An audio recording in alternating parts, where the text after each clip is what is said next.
a estrada indo em direção a Araranguá, mas como é que é o nome da entidade? A EPAGRE. EPAGRE. Belíssimo lugar, tive tanta fotografia lá, eles nem imaginam, eu vou publicar tudo. E aí, na verdade, ali completamente, a área de várzea do rio está completamente utilizada, inclusive, por produção de arroz, né? E de inundação. Então é uma situação que a gente precisa analisar em conjunto, porque na verdade as pessoas já têm a cultura daquela produção. Então não tem que destruir tudo, certo? Os ambientalistas, e nós temos um viés de ambientalistas, não podem absolutamente achar que vão impedir as pessoas de produzir. Tem que ter pacto, tem que construir pactos, tem que articular onde as coisas podem funcionar. Como é a questão do carvão aqui nessa região, principalmente na região do córrego do carvão, do rio do carvão. Aquilo tem que ser estudado, tem que definir quais são as áreas de ocupação. Essa área aqui próxima do aeroporto, eu cheguei de sobrevoo ali, aquilo faz a gente ficar muito chocado quando vê. Eu vi aquilo, fiquei triste de ver aqui em Criciúma as coisas daquela maneira, mas delimitando aquelas áreas, estabelecendo um processo conjunto, para que não haja tanta contaminação do lençol freático e da água, tem que se pensar em alternativas que sejam construtivas dentro das possibilidades técnicas. Olha, eu digo para vocês o seguinte, tecnicamente nós somos competentes, nós sabemos como agir. Então, vamos em frente, quer dizer, trabalhar sem que isso se transforme num problema maior, mas que a gente construa um projeto menor, que seja mais útil. Bom, ali tem as outras. Esse material está disponível, viu? Já está aí na máquina. Quem quiser, se achar que pode ser útil para alguma coisa, traz o pendrive e depois pega e leva embora. Ele vai ficar aí no computador. Esse computador é aqui da casa? Ou tem dono? Ah, tem um dono ali? Mas a gente deixa disponível para... É possível ficar disponível, né? Então, quem quiser ter acesso, pode, né? Bom, aí vejam vocês o que diz a Lei de Recursos Hídricos do Brasil. A lei nacional que define eu sou muito indisciplinado, né? Você está querendo me perseguir aí, né? Mas a água é um bem de domínio público, o que significa que não tem água privada no Brasil, apesar de que ela acaba sendo privatizada, principalmente a água subterrânea, porque a água subterrânea ela é tida como água mineral. E a água mineral, os minérios no Brasil, eles são de domínio fora do sistema de recursos hídricos, da NPM que decide. Então aí, você vai comprar a água mineral de uma mina que ficou privatizada. Então tem essa questão. Mas de maneira geral, a água é um bem público. Por isso é que ela tem que ser planejada. Porque o proprietário da terra, antigamente no Brasil, a propriedade era propriedade fechada. Tudo que tinha dentro da propriedade pertencia ao proprietário, inclusive a água. Mas depois, com as mudanças constitucionais, desde a época de Vargas, da Constituição de Vargas, depois a de 88, então aí modificou bastante mesmo, a água passou a ser um bem público. Portanto, todos nós temos direitos e responsabilidades perante a água, em relação à água. Bom, a água é um recurso natural limitado. Agora, mas então vai acabar a água? Não, a água não vai acabar. A água que existe é a mesma água, né? Nós temos todos os processos do ciclo hidrológico, vai para a atmosfera, depois se precipita, pode não se precipitar no mesmo lugar, mas a quantidade de água é praticamente a mesma. O problema é a qualidade. A qualidade está ficando cada vez pior. E nós não podemos esbanjar, temos que ter um projeto de aproveitamento adequado da água. Em situação de escassez, a prioridade, o uso prioritário é o consumo humano e a dessedentação animal, não é o sistema produtivo, vocês estão percebendo? Por isso é que nós temos que garantir a água em quantidade e em qualidade para o abastecimento, para a dessedentação animal, mas também garantir para o sistema produtivo, porque nós precisamos de água para uso múltiplo. Para uso múltiplo. A gestão deve proporcionar o uso múltiplo da água, que está aqui, estou acabando de falar. A bacia hidrográfica é a unidade territorial para a implementação da Política Nacional de Recursos Hídricos e a atuação do Sistema Nacional de Gerenciamento de Recursos Hídricos. E a gestão deve ser descentralizada e participativa. Isso está na lei aprovada pelo Congresso Nacional. Portanto, esse é o roteiro que nós temos que seguir.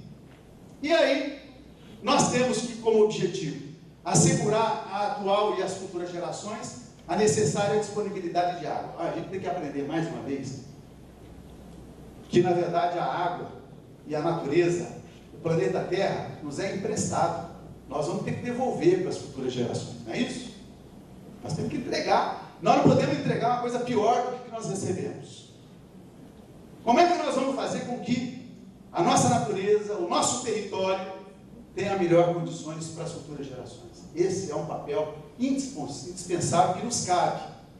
Os nossos antepassados, eles construíram modelos de sociedade, mas a nossa geração desenvolveu a tecnologia, e intensamente. Agora está na hora de nós construirmos os pactos. Esse é o processo de avanço da humanidade.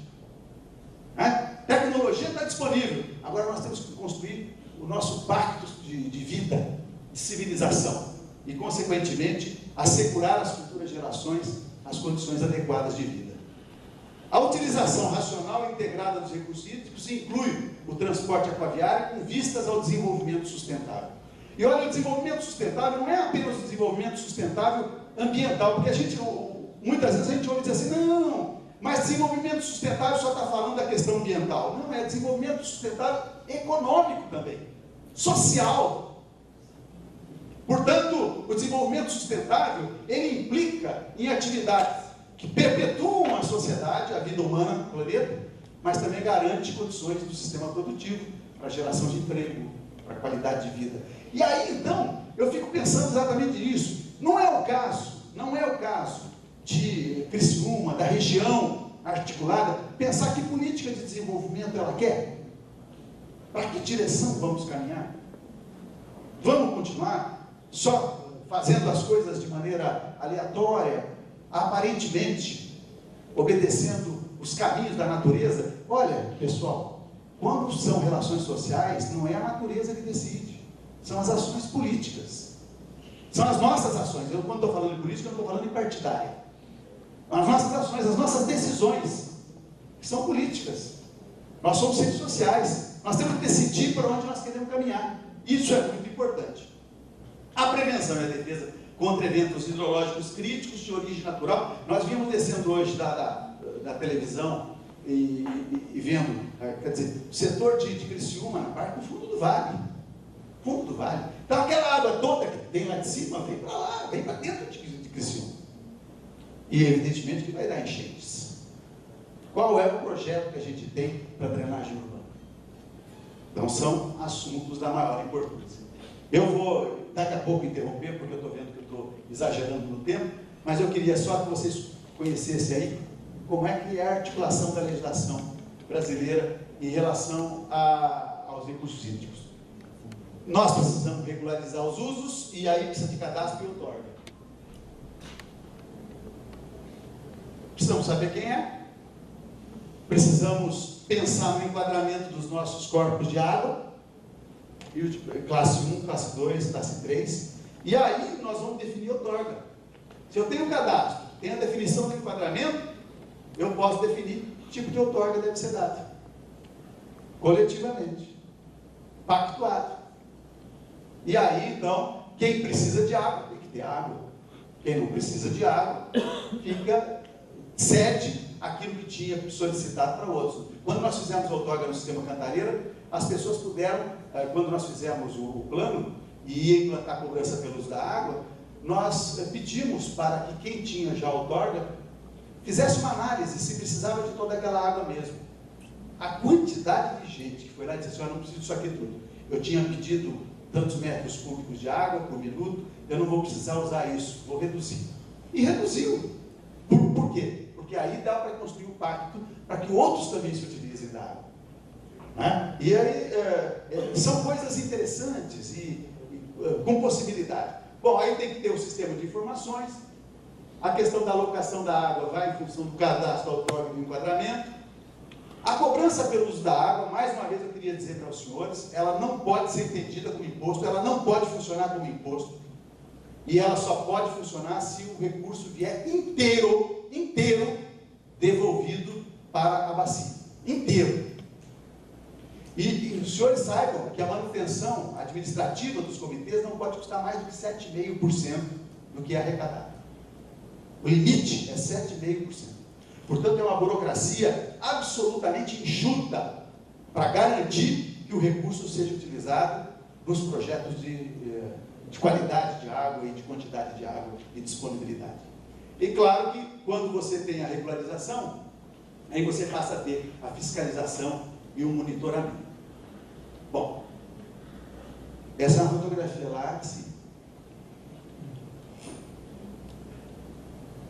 Isso aqui, resíduo do carvão, formou um buraco.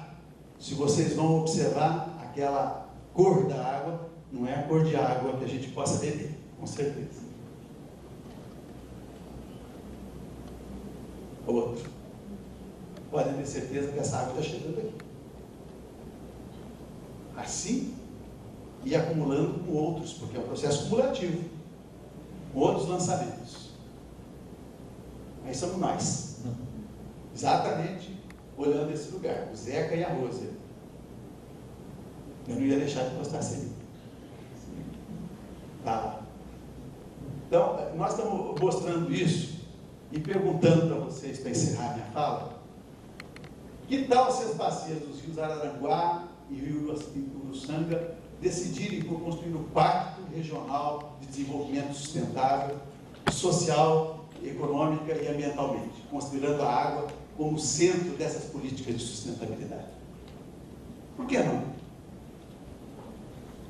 Senhores da Associação Comercial de Criciúma, por favor, vocês estão convidados a nos ajudar a construir uma sociedade com novas perspectivas, com perspectiva de construir um mundo bom para nós todos, no qual seus filhos, seus netos vão, evidentemente, ficar agradecidos. Podem ter certeza que daqui a alguns anos, quando nós já não estivermos aqui na face da Terra, vão perguntar: onde foi o ponto de inflexão da construção da sociedade onde a gente vive? Como é que mudou? E os nomes dos senhores vão ser lembrados. Com certeza serão lembrados. Eu quero que o meu nome seja lembrado. E eu quero que seja lembrado com aquilo que é de melhor. Eu digo para os meus filhos: o que eu quero deixar para vocês é exatamente isso. Nome de quem contribuiu para que o mundo seja melhor. Muito obrigado.